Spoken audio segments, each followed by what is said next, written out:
Boa noite a todos. Que bom estarmos juntos novamente, não é? Que nós sejamos sempre dignos de tantas bênçãos que Jesus e nosso Pai têm derramado sobre nós.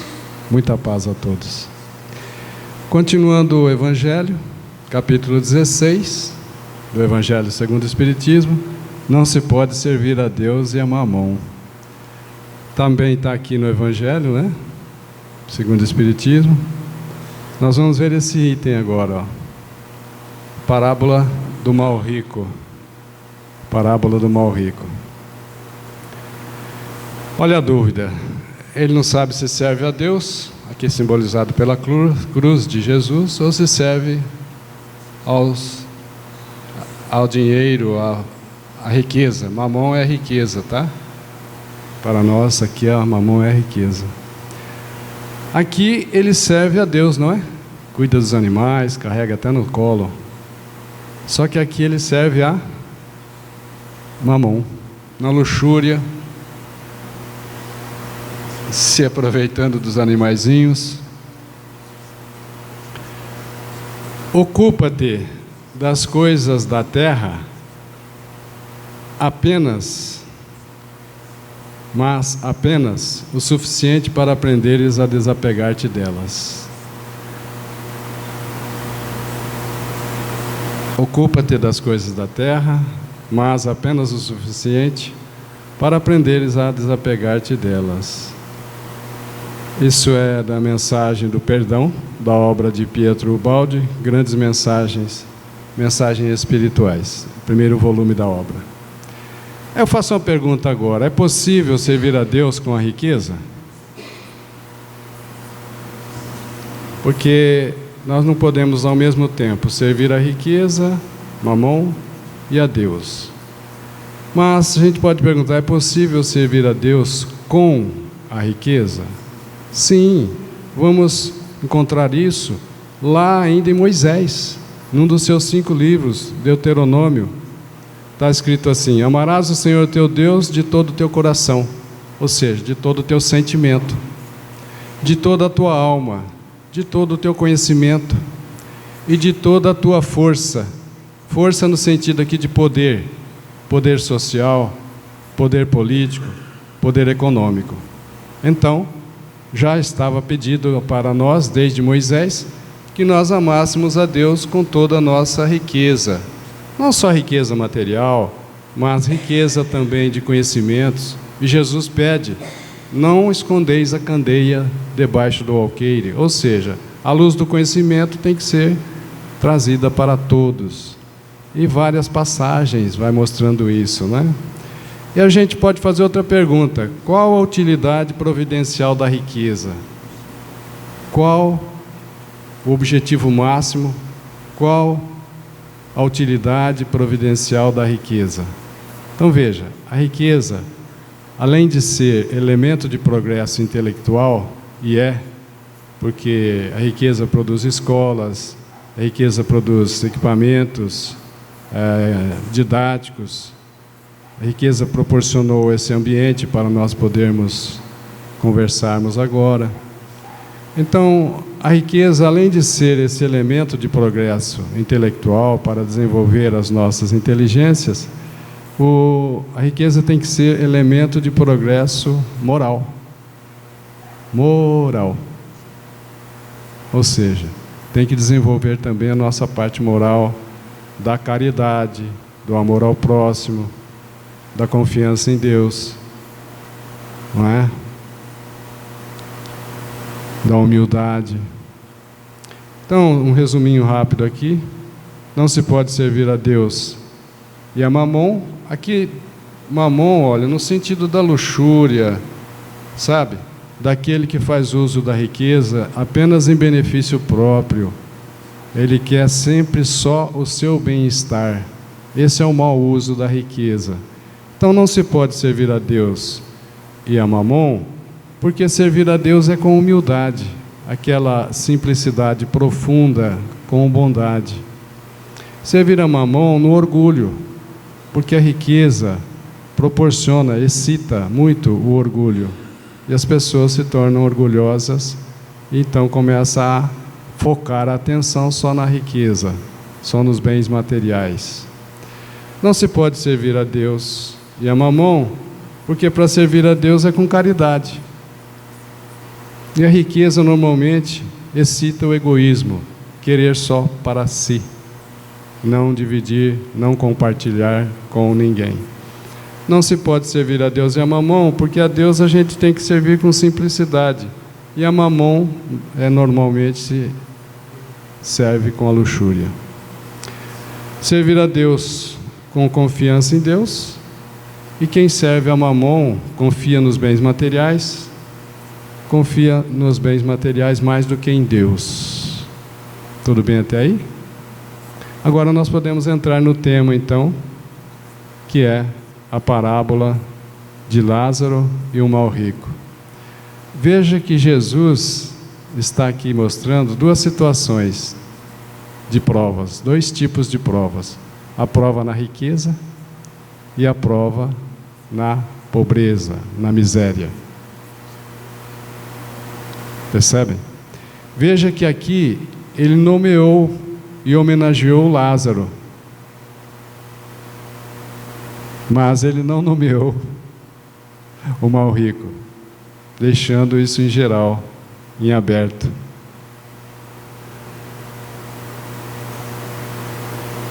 E essa parábola diz assim: existia um mal rico que se vestia de púrpura e linho e que se cuidava magnificamente todos os dias. Então, esse rico que está aqui simbolizado nessa imagem, era um homem rico que se vestia de púrpura, de linho, que usava toda a luxúria, que usava todos os bens materiais em benefício próprio. Era um rico orgulhoso, egoísta. E nós sabemos que o mal do século, como disse Kardec, desde o século XIX, já estamos no século XXI, desde o século XIX, Kardec já disse que o mal nosso, as duas chagas da humanidade, é o orgulho e o egoísmo, Então havia também um mendigo chamado Lázaro. O mendigo está aqui, tá difícil de ver, né? Tem um cachorrinho aqui, viu? Então havia também um mendigo chamado Lázaro. Olha que interessante, ele começa descrevendo: o mendigo aguardava algum resto de comida para matar a fome, deitado à sua porta, todo coberto de chagas. Então o mendigo estava aqui como que disponível e chamando a atenção do mal rico para ele dar algo para o mendigo, para dar alguma coisa da alimentação, sabe? Ele aguardava, o mendigo aguardava que se desse alguma coisa a ele. Aconteceu que esse mendigo morreu, desencarnou, e foi levado pelos anjos ao seio de Abrão.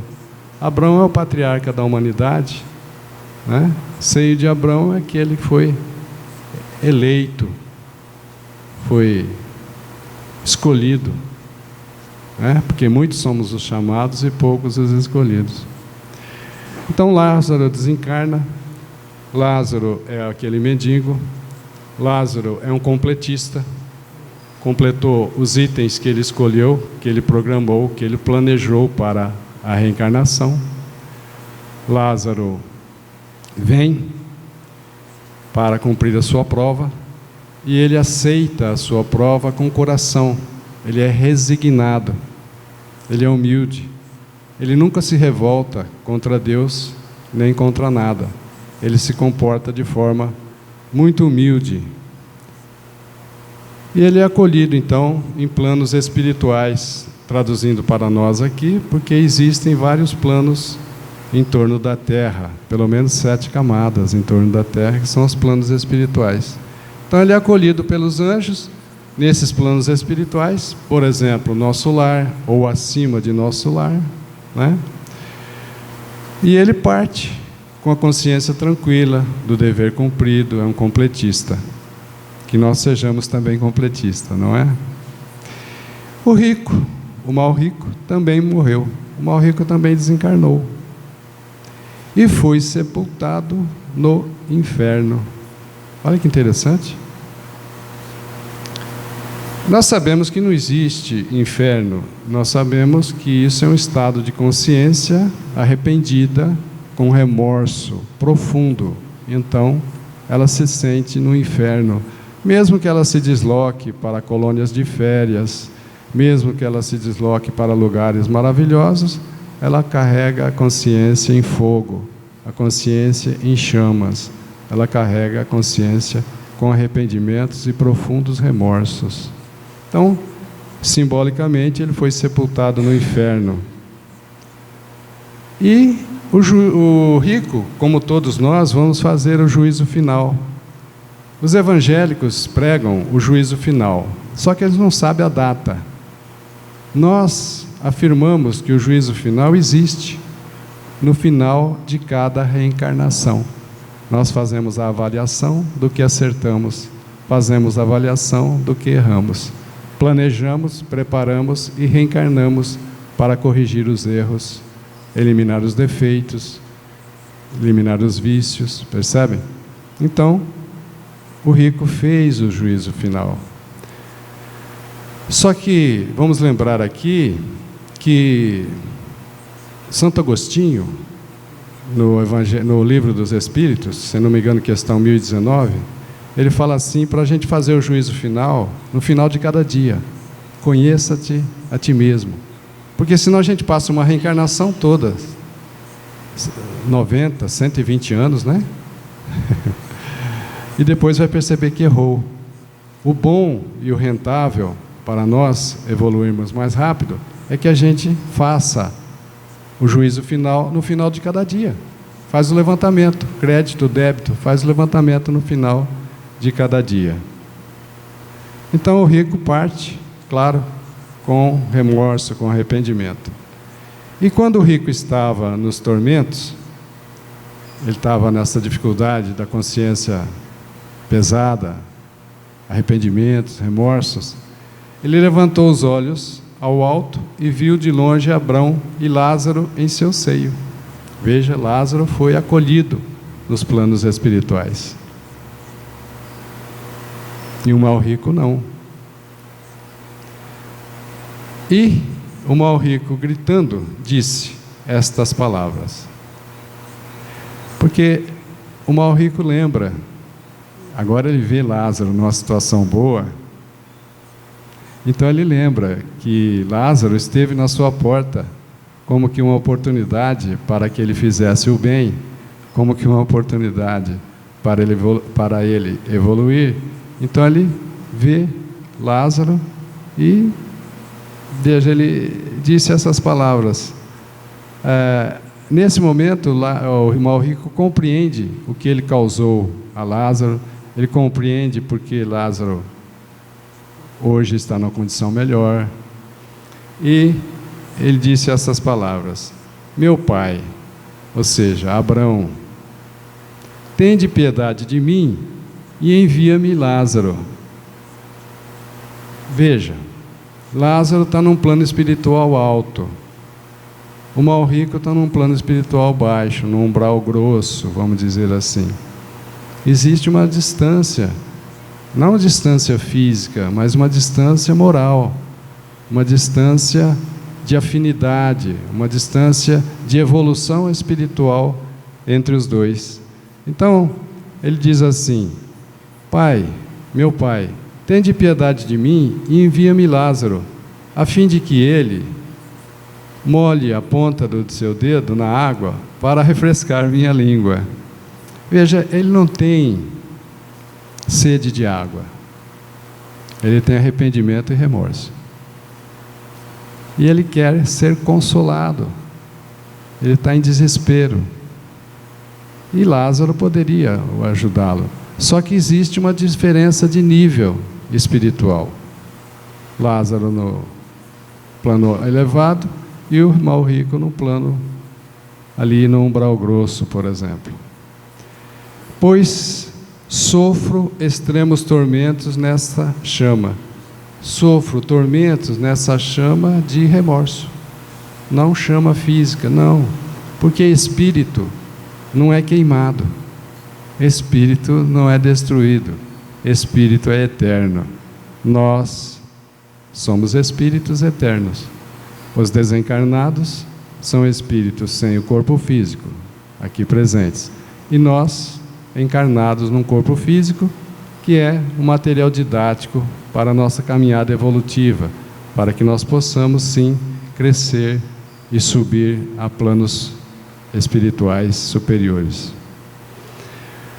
Então, Lázaro, o mal rico nesse instante, tem sede de misericórdia, de acolhimento, percebem? Não é sede de água. E os tormentos da chama, como eu já disse, é um tormento de consciência, é um problema consciencial. Agora veja, onde está escrito a lei de amor? Eu vou tomar uma água enquanto vocês pensam.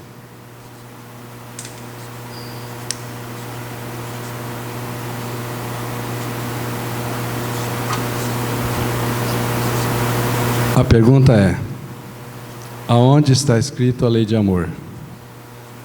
Então vamos mudar. Com outras palavras, a mesma coisa. Aonde está escrita a lei de Deus? Na consciência. Então, o mal rico, ele desprezou a consciência, desprezou a lei de Deus, desprezou a lei de amor. Percebem? Agora ele está em dificuldade. Foi isso que aconteceu com o mal rico.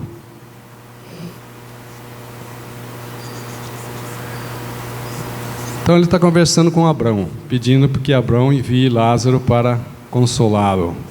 Mas Abrão lhe respondeu: meu filho, mal rico, lembrai-vos de que recebestes vossos bens em vida encarnado, e que Lázaro recebeu somente males. Por isso, Lázaro está agora na consolação e vós nos tormentos. Veja, não é a riqueza que enviou o mal rico para um umbral grosso. O que enviou o mal rico para um umbral grosso, para essa chama de consciência pesada, é o mau uso da riqueza. Assim como nós podemos fazer mau uso do conhecimento. Percebe?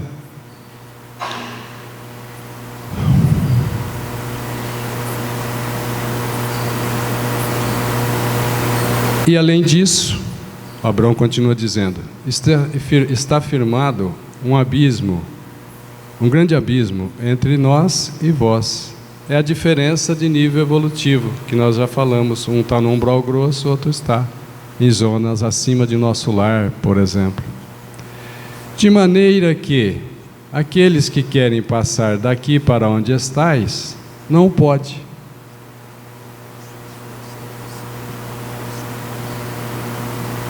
Como não se pode passar daí para cá, muito menos, né? Quem está no umbral grosso não pode ir para nosso lar ou acima de nosso lar, da colônia espiritual. Estou citando o nosso lar porque é mais conhecido, mas toda cidade tem uma colônia espiritual. Na proporção do tamanho da cidade, é o tamanho da colônia espiritual. Quando a cidade é muito pequena, como a capital, Murutinga do Sul, tem que ter pelo menos um posto de socorro espiritual. Para quê? Para acolher aqueles que ali desencarnam. Já pensou se a gente desencarnasse e fosse acolhido na Alemanha? Quem fala alemão aqui? Poucos. Os costumes são diferentes, a cultura é diferente, os hábitos são diferentes. Então, a colônia espiritual acolhe logo acima da cidade, do lugarejo, aqueles recém-desencarnados. Por isso Jesus disse: deixai que os mortos enterrem, recebam, acolham os seus mortos. Não é? Então, continuando aqui, Existe esse abismo físico, né? Entre Lázaro, que está no umbral grosso, simbolicamente aqui para nós, e Lázaro, que está no plano espiritual alto, e o mal rico, que está no plano espiritual baixo. O rico disse, o mal rico lhe disse para Abrão: eu vos suplico que mandeis à casa de meu pai, onde tenho 5 irmãos, a fim de que ele lhes dê testemunho. Gente, olha, como é a primeira conclusão, eu suplico, eu lhe peço que mandeis à minha casa Lázaro, onde tenho 5 irmãos. Então a comunicação espiritual já era conhecida. O Espiritismo com Kardec vem para formalizar, porque aqui já está mostrando claramente, na parábola de Jesus, que ele coloca que o mal rico pede para que vá alguém lá na casa do seu pai, onde tem 5 irmãos, trazendo uma mensagem para eles, informá-los de como é o plano espiritual, para que eles não vão sofrer lá posteriormente, a fim de que lhes dê testemunho, para que eles, meus irmãos, também não venham para este lugar de tormentos. Então aqui a gente vê que o juízo final do mal rico foi bom, porque ele já está preocupado com os irmãos, que está encarnado, para que vá alguém lá e informe a eles como é a vida espiritual, para que os irmãos não venham a cometer erros, conduzir a vida de forma materialista e depois entrem, por afinidade, no umbral grosso. Então, o mal rico aqui já fez um levantamento, fez um juízo final. Interessante isso, né? E lugar de tormentos. Bom, continuamos. Abrão lhe disse: eles têm Moisés e os profetas, que eles os ouçam. Quando Jesus está dizendo essa parábola, é 1500 anos depois de Moisés. Ou seja, a humanidade já tinha informação de um Deus único, monoteísmo, já tinha informação dos 10 mandamentos, trazido por Moisés no Monte Sinai, já tinha informação para não roubar, não matar, não cobiçar a mulher do próximo, honrar pai e mãe, e por aí vai. Já tinha essa informação.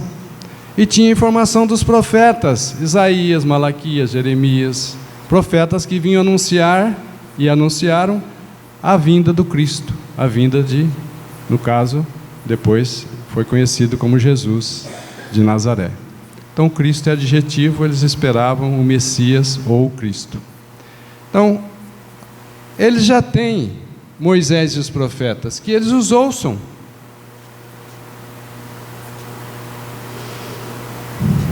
E nós temos as informações dos 10 mandamentos?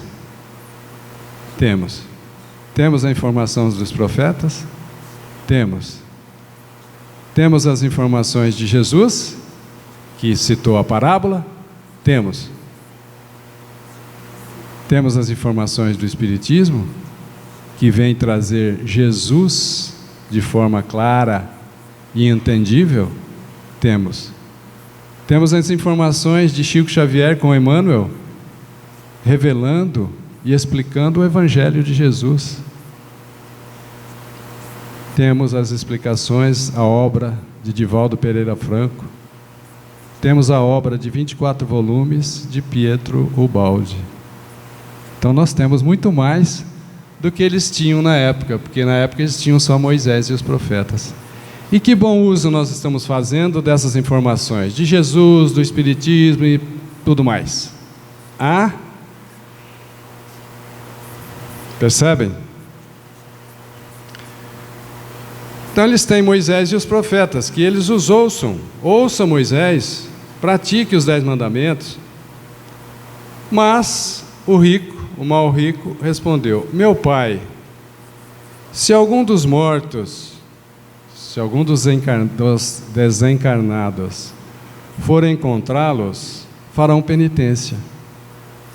Veja novamente, frisando claro, a possibilidade da comunicação entre o plano espiritual, os espíritos, e nós encarnados. Ele está dizendo que se algum dos desencarnados, se algum dos espíritos for encontrar meus irmãos, eles farão penitência, eles mudarão de vida, eles entrarão no ciclo de humildade, caridade, confiança em Deus, amor a Deus, amor ao próximo como a si mesmo. Veja que o mau rico está bem preocupado com os outros. Mas resolve aparecer aqui algum morto, mesmo hoje em dia? Não. Nós temos reuniões mediúnicas, os desencarnados se apresentam, manifestam através do médium, escrevem cartas, escrevem livros, colocam o seu pensamento na forma de palavras, psicofonia. Nem por isso a humanidade mudou. Muitos espíritas procuram apenas manifestações físicas, fenômenos, sem colocar aquilo em prática, sem conscientizar que somos espíritos, que precisamos de cultivar a parte espiritual para sermos felizes. Então, tem aqueles que dizem: mesmo que eu visse, eu não acreditaria. Porque não é uma questão de ver para crer, é uma questão de habilitar-se, preparar-se, é uma questão de compreender para ver. Percebem?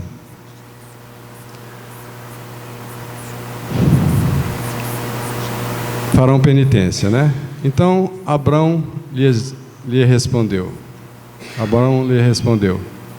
se eles, seus irmãos, não ouvem nem a Moisés nem aos profetas, não acreditarão em mais nada, ainda que algum dos mortos ressuscite. Percebem como a humanidade não mudou muito?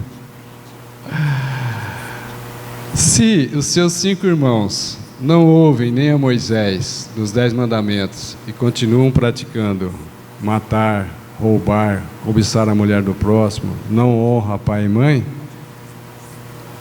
não acreditarão em mais nada, mesmo ainda que algum dos mortos ressuscite. Mesmo que algum dos mortos também poderia se manifestar na aparição, através do ectoplasma, do médium, ele se manifestaria e traria conselhos. Então nem com isso eles acreditariam. Percebem?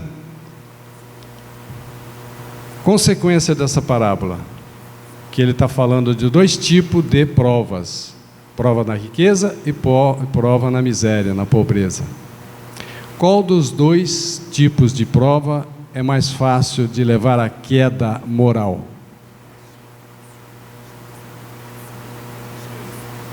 A riqueza.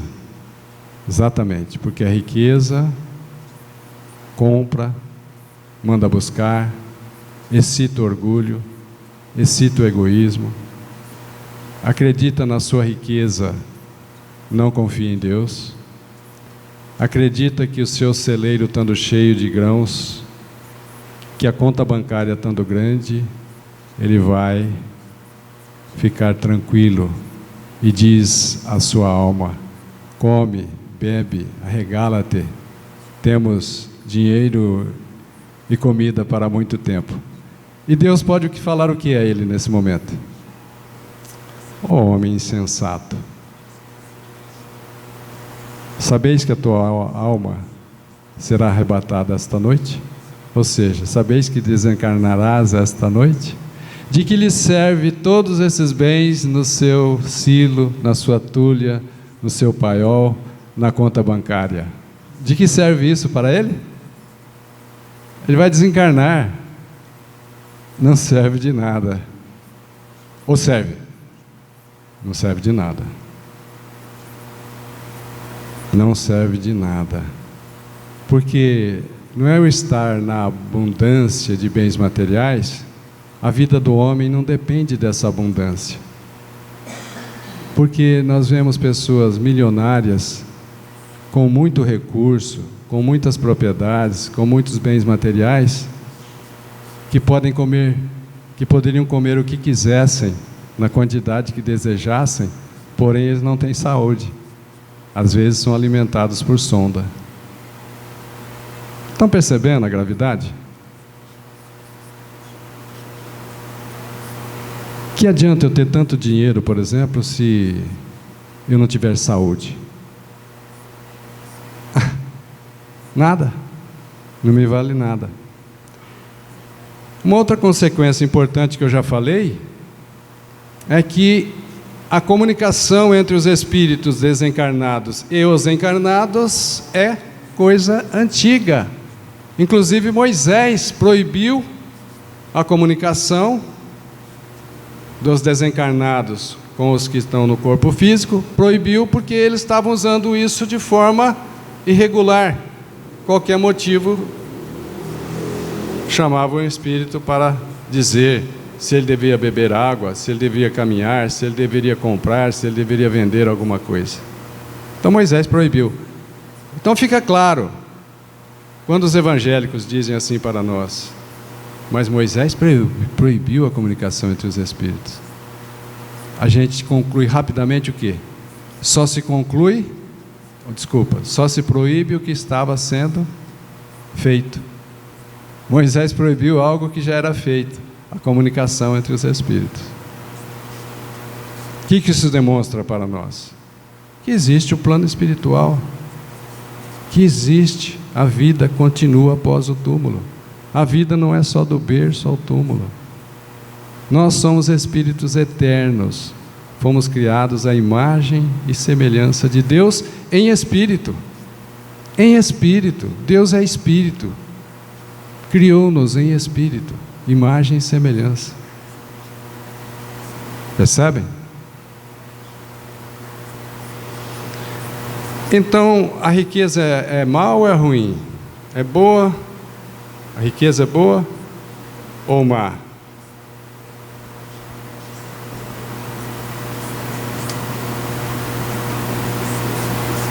Não ouvi resposta, hein?